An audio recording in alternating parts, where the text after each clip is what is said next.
She had learned how to move through exhaustion the way some people move through crowds, head down, breath measured, eyes forward. 30 hours without real sleep had blurred the edges of everything, turning the world into a series of tasks instead of moments. Clock in. Clock out. Save who you could. Mourn quietly when you couldn't. That morning, the hospital lights felt harsher than usual, buzzing above her like insects she couldn't sweat away. She peeled off her gloves, washed her hands for the 100th time, and stared at her reflection in the steel sink. The woman looking back seemed older than she remembered, her eyes carrying a heaviness that had nothing to do with fatigue and everything to do with loss. Her phone vibrated in her pocket, sharp and insistent. She already knew what the message would say before she read it. The words had been circling her thoughts since the call came in the middle of the night, cutting through the hum of machines and distant footsteps. The message was short, clipped, almost careless in how it delivered something that felt anything but immediate travel. Funeral arrangements finalized. Please confirm arrival. She swallowed hard, tucked the phone away, and grabbed her coat. It wasn't expensive, nothing she owned ever was, but it was clean, warm, and familiar. As she walked out of the hospital, the cool morning air hit her face, carrying with it a strange mix of relief and guilt. Relief that she was finally leaving, guilt that she hadn't left sooner. The drive to the airport passed in a fog. Traffic lights blurred together. Horns sounded distant, like they belonged to another city entirely. She followed the navigation instructions without really seeing the streets, her mind replaying fragments of conversations she wished she'd had, words she'd planned to say someday, and now never would. When she pulled into the airport, her chest tightened. She hated this place. Airports were about beginnings and endings, and she wasn't sure which one she was facing. Inside, the terminal buzzed with life, travelers dragging suitcases, voices overlapping in a constant rush. She checked her phone again, rereading the message that had told her where to go. Gate C. Immediate boarding. No airline name. No seat number. Just urgency. She frowned, but exhaustion overpowered suspicion.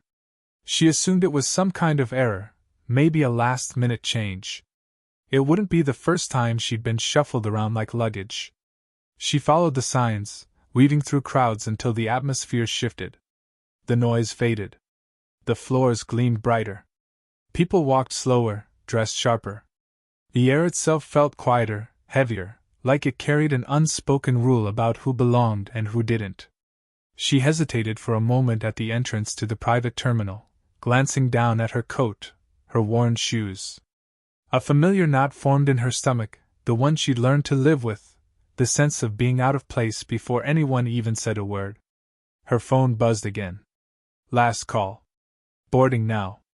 She exhaled and kept walking. At the desk, a woman in a crisp uniform looked up, her smile practiced. Her eyes flicked over her quickly, too quickly, and something shifted. Not outright hostility, not kindness either. Assessment. Calculation. The nurse held up her phone, showing the message. I was told to come here, she said quietly. The woman hesitated, fingers hovering over the keyboard, then nodded. Go ahead. No apology. No explanation. Just a gesture toward the corridor leading to the aircraft. The jet waited at the end of the runway like something out of a movie, sleek, polished, impossibly white against the gray sky. She slowed, her steps uncertain now. This couldn't be right. She'd flown before, but never like this. Never somewhere that smelled faintly of leather and money before she'd even stepped inside. A man in uniform stood by the door. He looked at her, brows knitting slightly, then glanced back toward the interior. For a heartbeat, she thought he might stop her, ask for credentials, ask why she was there. Instead, he stepped aside. Welcome aboard, he said, voice neutral. The words echoed strangely in her ears as she climbed the steps. The inside of the jet was quiet, the kind of quiet that came from insulation and intention. Plush seats faced each other. Soft lighting glowed along the walls. A glass table held a tray of untouched drinks, their surfaces perfectly still. She froze just inside the doorway. Someone was already there. He sat with one leg crossed over the other, a tablet resting in his hand. Everything about him spoke of control: his posture, his tailored jacket, the calm way he occupied the space as if it naturally belonged to him. He looked up slowly, eyes sharp and assessing, not unkind but not welcoming either. For a moment, neither of them spoke. "This is a private flight," he said finally, his voice low, measured. Heat rushed to her face. I'm sorry. I was told." Her words tangled, frustration and embarrassment crashing together. "There must be a mistake." His gaze shifted past her, toward the open door, as if expecting someone else to appear and fix the situation. Instead, the door began to close, sealing with a soft hiss that sounded far too final. The jet vibrated subtly as the engines powered on. Her heart pounded. "I shouldn't be here," she said quickly, already backing up, though there was nowhere to go. "I'll get off." He stood, moving with an ease that made her painfully aware of how stiff she felt. He glanced toward the cockpit, then back at her, jaw tightening slightly. "We're already moving," he said. "Sit down." The command wasn't harsh, but it carried weight. She bristled instinctively, years of being spoken to that way flashing through her mind. Still, the floor beneath her feet trembled again, and reality settled in. She lowered herself into the nearest seat, hands clasped tightly in her lap. Silence stretched between them, thick and uncomfortable. She stared out the window as the runway blurred past, her reflection faintly visible in the glass. She looked small in that seat, swallowed by luxuries she hadn't asked for and didn't want. Her mind raced with questions. How long until they realized the error? How angry would he be? How quickly would she be blamed? The jet lifted smoothly into the air, the city shrinking beneath them. Her stomach dropped, not from the ascent but from the sudden understanding that there was no turning back now. He sat across from her again, studying her openly this time. Not leering. Not dismissive. Just curious in a way that made her uneasy. "You don't look like someone who does this sort of thing on purpose," he said after a while. She let out a short, humorless laugh. "If I were trying to sneak onto a private jet, I'd probably look a lot more confident." Something flickered in his expression, surprise maybe. Amusement. "Then why are you here?" She hesitated. She didn't owe him anything. Not an explanation, not her story. But exhaustion had stripped away her usual defenses, leaving her raw and honest in a way she couldn't remember ever being with a stranger. "I'm trying to get home," she said quietly. "My mother died." The words landed heavier than she expected. Saying them out loud made her throat tighten, her eyes burn. She stared at her hands, refusing to cry. Not here. Not in front of him. He didn't speak right away. When he did, his voice had softened, just slightly. "I'm sorry." She nodded, a small acknowledgement. "I got a message to board. I didn't question it. I don't have the energy to question much of anything right now." The first hour passed in an uneasy truce. She sat perfectly still, shoulders squared, eyes fixed on the darkened window as if staring hard enough might rewind time and drop her back into a crowded commercial terminal where mistakes like this didn't happen. The hum of the engine settled into her bones, steady and relentless. Every few minutes she felt his gaze drift toward her, then away again, as if he were trying to solve a puzzle that refused to stay still. A flight attendant approached with cautious steps, her smile thin and professional. "Can I get you anything to drink?" she asked, eyes flicking between them. "I'm fine," the nurse said quickly, not trusting her voice to sound steady if she spoke any longer. The attendant turned to him. "Sir?" He nodded without looking away from the nurse. "Just water." As the attendant retreated, the silence returned, heavier now. It wasn't just awkwardness. It was the weight of unspoken assumptions pressing down on the small cabin.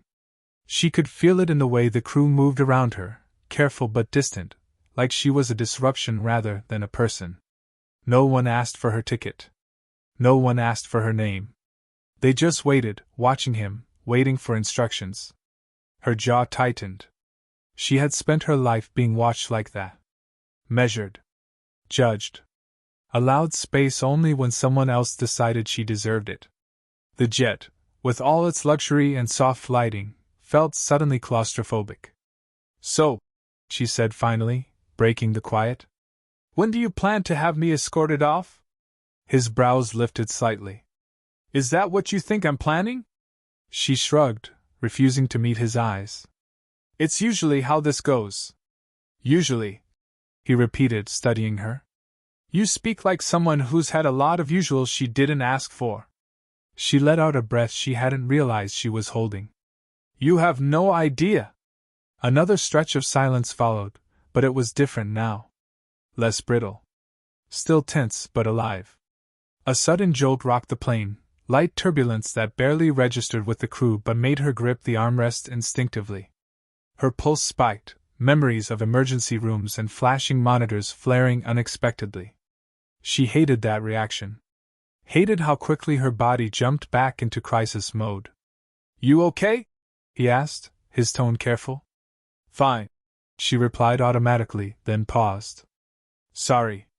"Reflex." He nodded slowly, as if filing that away. The attendant returned, setting his glass of water down, then hesitated, glancing at the nurse again. "Miss, do you need anything?" The question felt loaded, as though it had taken effort to say it at all. "No," she said, polite but firm. The attendant nodded and moved away, relief evident in her posture. The nurse leaned back, crossing her arms. "You don't have to pretend this isn't uncomfortable," she said quietly. "I know I don't belong here." "That's not for you to decide," he replied. She laughed softly, a sound edged with bitterness. "Isn't it?" He opened his mouth to respond, then stopped as raised voices drifted from the rear cabin. Another passenger, older, sharply dressed, was arguing with a crew member. The words were muffled but unmistakable in tone. Irritation. Disapproval. "Shouldn't be here," the man snapped. The nurse's chest tightened. She didn't need to hear the rest. She'd heard variations of it her whole life. The crew member glanced toward the front, panic flickering across her face. The billionaire stood abruptly, smoothing his jacket as he turned toward the sound. "Stay here," he said to the nurse, not unkindly.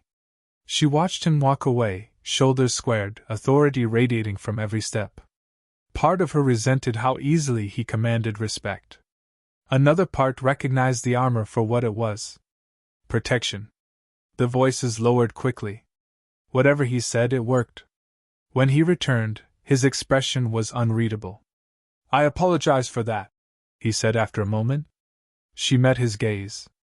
"For what?" "For letting it happen at all." Something shifted inside her then, subtle but undeniable. She hadn't expected that. Not from someone like him. "People say things," she replied. "I'm used to it. That doesn't make it acceptable."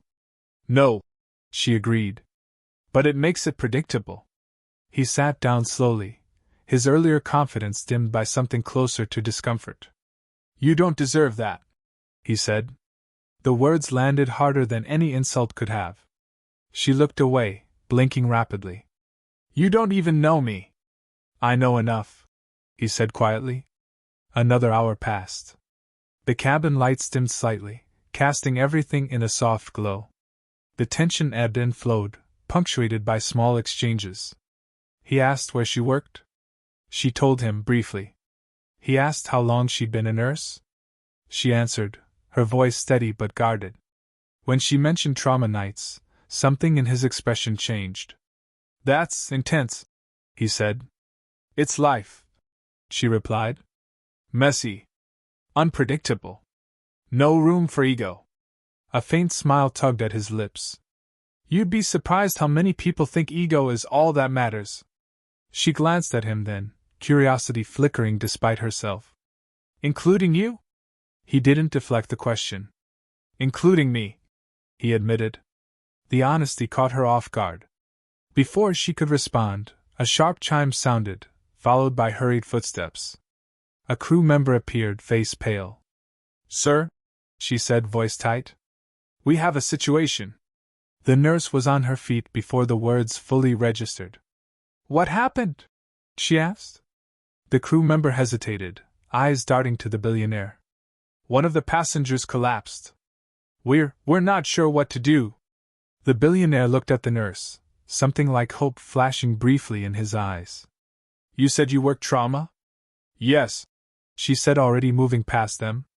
Show me. They led her down the narrow aisle to the rear cabin. The older man lay slumped against his seat, skin ashen, breath shallow. Panic buzzed through the space, thick and disorganized. Everyone step back, she said firmly, her voice cutting through the noise. Give him air. Her hands moved automatically, checking his pulse, his airway, his pupils. When did this start? She asked. Just a minute ago, someone replied. She nodded. Okay. He's hypotensive. We need oxygen now. The crew scrambled. She adjusted his position, speaking to him calmly, even as his eyes fluttered. You're okay, she said softly. Stay with me. The billionaire hovered nearby, silent, watching her with an intensity that bordered on awe. The woman who'd sat stiffly in a borrowed seat was gone. In her place stood someone entirely different, commanding, focused, unshakable. Minutes stretched. Then color slowly returned to the man's face. His breathing steadied. Relief rippled through the cabin. She finally stepped back, exhaling. He'll need further evaluation when we land, she said. But he's stable for now. The crew murmured their thanks. No one questioned her authority now. As she turned to leave, the older man's eyes opened. He looked at her, confusion fading into recognition. Thank you, he whispered. She nodded once, professional and composed, though her hands trembled slightly as adrenaline ebbed. Back in the main cabin, she sank into her seat, suddenly exhausted all over again. The billionaire sat across from her, his usual composure visibly shaken. You saved his life, he said quietly. She shrugged weakly. I did my job. He studied her for a long moment, something unreadable behind his eyes. Respect, certainly. But something deeper too. Something unsettled. The intercom crackled. Ladies and gentlemen, the pilot announced, due to the onboard medical. The adrenaline didn't fade all at once. It never did. It ebbed in uneven waves, leaving behind a hollow ache in her limbs and a sharp awareness of every sound in the cabin. The hum of the engines felt louder now, the silence more intimate. She flexed her fingers slowly, grounding herself the way she'd learned after long nights when everything went wrong and nothing could be undone. Across from her, he sat very still. Not composed. Not calculating. Still, like a man who just watched a carefully constructed belief collapse. You didn't hesitate, he said finally. She shrugged, eyes on her hands. There wasn't time. That didn't matter to you. No, she replied. It never does. He leaned forward slightly, forearms resting on his knees. Most people freeze. Most people aren't trained to run toward things that scare them, she said quietly. You learn fast in my line of work. Panic costs lives. He nodded once, slowly. I'm used to being the person people look to in a crisis. She glanced up at him then. And how did that feel? Not being the one with the answers? The question wasn't cruel. It was honest. He exhaled, a short, almost disbelieving sound. Uncomfortable. She smiled faintly. Good. Something about that made him laugh under his breath, the sound soft and genuine in a way she hadn't heard from him before. It surprised them both. The tension between them shifted again, thinning, reshaping itself into something unfamiliar. Thank you, he said after a moment. Not just for what you did back there. For everything. She met his gaze. You don't owe me gratitude for basic decency. Apparently, he replied. It's not as basic as I thought. The plane cruised steadily through open sky, clouds stretching endlessly beyond the windows. Time seemed to slow, the world reduced to this narrow space, and the quiet understanding growing between two strangers who shouldn't have met at all. He asked her more questions then, not the superficial kind people used to fill silence, but careful ones. Why nursing? Why trauma? Why she kept showing up for work even when it cost her pieces of herself? She answered without embellishment. She told him about growing up watching her mother work 2 jobs, about learning early that survival meant service, that purpose didn't always come with applause. She told him about the first patient she lost, the first one she saved, how those moments rewired something inside her forever. When my mother got sick, she said softly, I thought I was prepared. I thought knowing the science would make it easier. And it didn't, she admitted. It made it harder. I knew exactly what we were losing, minute by minute. He listened without interrupting, something rare enough to be startling. When she finished, the silence that followed felt respectful rather than heavy. My father died when I was young, he said suddenly. She hadn't expected that. She looked at him, surprised. No one ever asks about that. He continued, gaze fixed somewhere past her shoulder. They assume money insulates you from loss. It doesn't. It just changes the way people talk about it. She nodded slowly. People assume strength means you don't feel pain. It just means you hide it better. His eyes flicked back to hers. You don't hide yours. I don't have the energy, she said. Or the desire. Something in that answer seemed to strike him deeply. He leaned back, one hand lifting to rub at his jaw, a gesture that felt unguarded. I spend my life surrounded by people who want something from me, he said. Access. Approval. Advantage. You're the first person on this plane who hasn't asked me for a single thing. She raised an eyebrow. You're the one who insisted I stay. Yes, he said. And now I'm realizing why. Before she could respond, the intercom chimed again, softer this time. A crew member appeared, her demeanor completely transformed. Where there had once been uncertainty, there was now deference. Miss, she said, addressing the nurse directly, we wanted to let you know the passenger is resting comfortably. Thank you again. The nurse inclined her head. Keep him hydrated. Monitor vitals. Of course. As the crew member walked away, the nurse sighed quietly. Funny how quickly attitudes change. He winced. I noticed. She studied him carefully. You didn't stop it earlier. I didn't see it clearly enough, he admitted. That's not an excuse.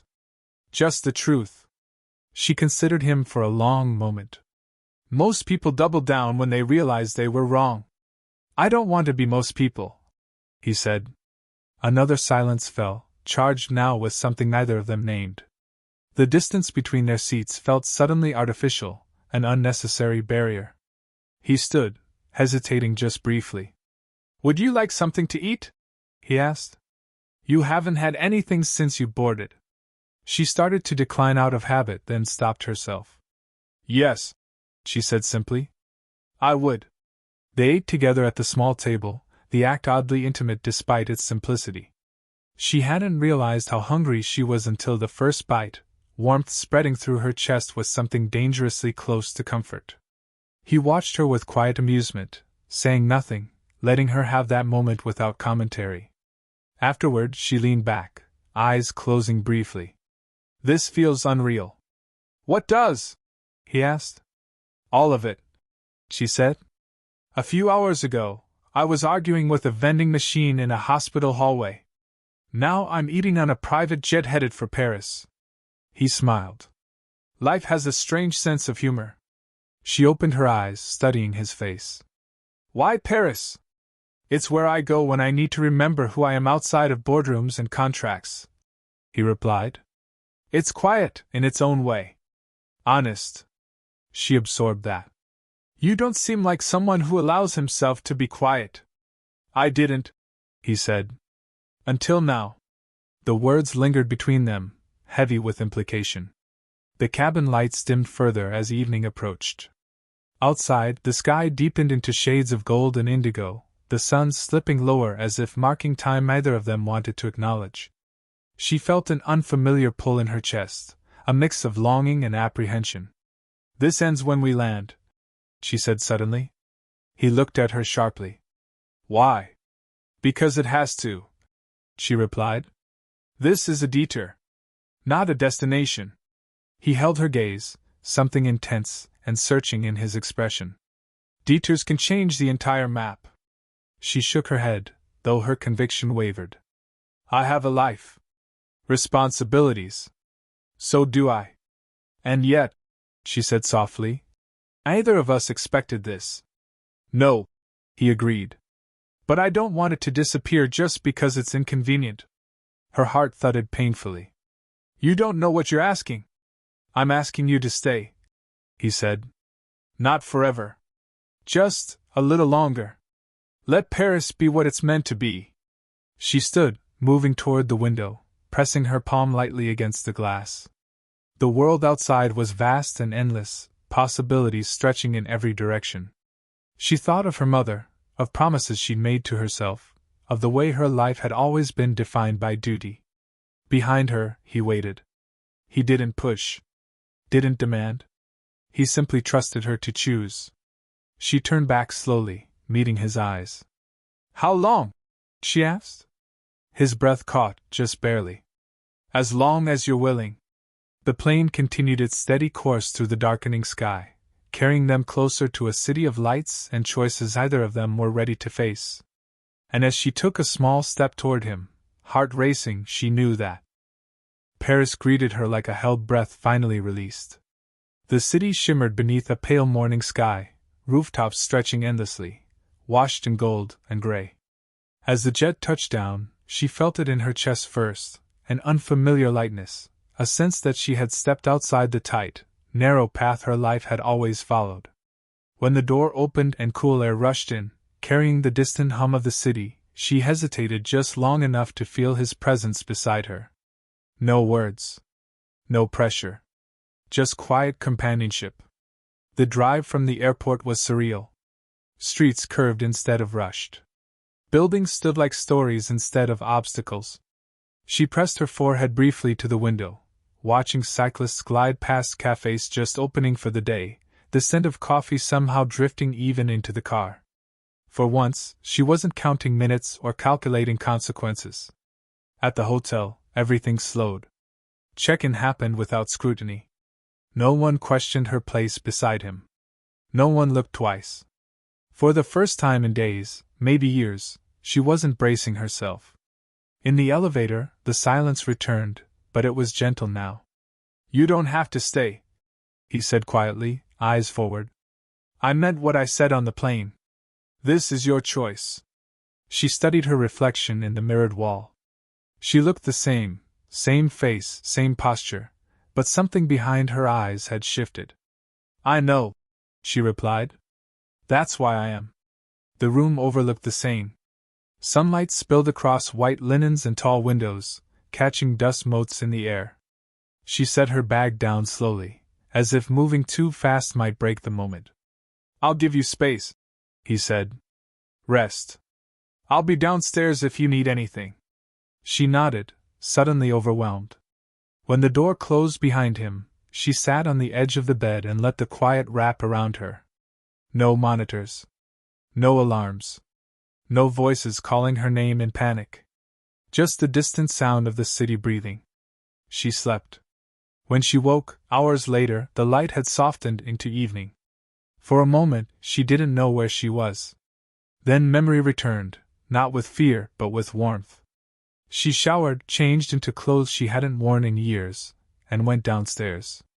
He was waiting, leaning against the railing outside the hotel, hands in his pockets. When he saw her, his expression shifted, not hunger, not ownership, but something like relief. You look rested, he said. I feel human, she replied. They walked without a plan. Across bridges. Past artists sketching strangers. Along streets where laughter spilled from open windows. She told him things she never said aloud, about how invisible she often felt, about how being strong all the time left no room to fall apart. He listened, not trying to fix anything, not offering solutions. Just listening. At a small cafe tucked away from tourists, a waiter spoke to her first, asking what she'd like. She froze for half a second, and used to being centered so casually. Then she smiled and ordered in careful French, the words rusty but proud. Later, as dusk settled, they stood by the river. Lights flickered on across the city, reflections dancing on the water. "This place does that," he said softly. "Makes you feel like you can start again." She looked at him then, really looked. Not the billionaire. Not the man with power. Just someone who had been alone in a crowded world, same as her. "I don't want to disappear when this ends," she said. "It doesn't have to end," he replied. "It can change. Evolve. We can be honest about what this is." "And what is it?"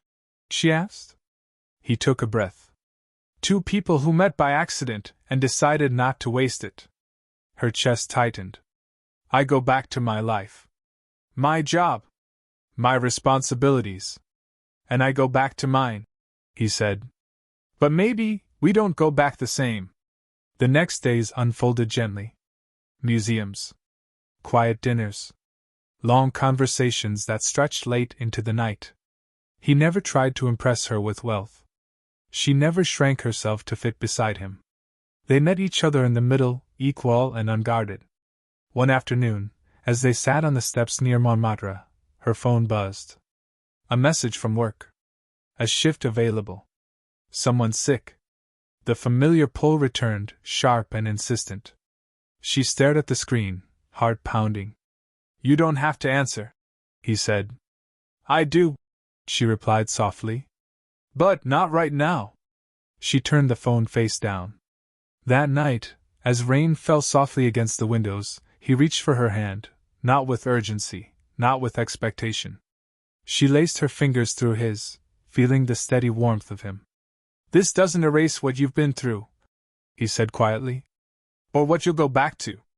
"I know," she said. "But it reminds me I'm more than what I endure." On their last morning, they stood together at the window, the city waking below them. "I won't ask you to stay," he said. "And I won't pretend this is easy." She turned to him, eyes steady. "I don't need easy. I need real." She left Paris with her life intact, but her spine straighter, her heart fuller.